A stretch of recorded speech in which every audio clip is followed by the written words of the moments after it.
Tust du deinen Fuß da drüben bitte aus der Fahrbahn? Danke dir. Ja.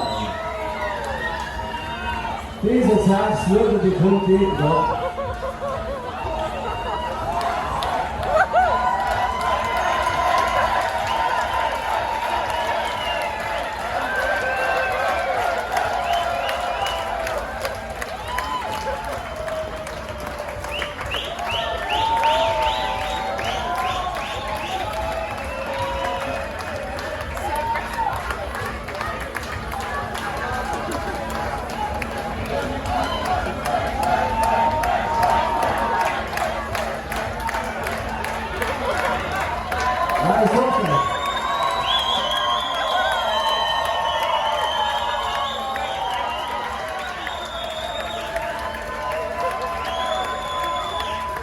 Du bist ja richtig lustig.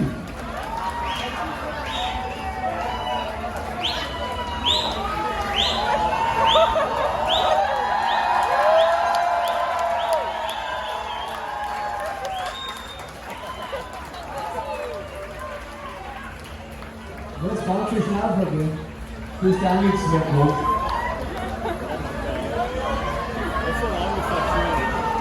Tust du dein Knie bitte von der Fahrbahn? Knie von der Fahrbahn!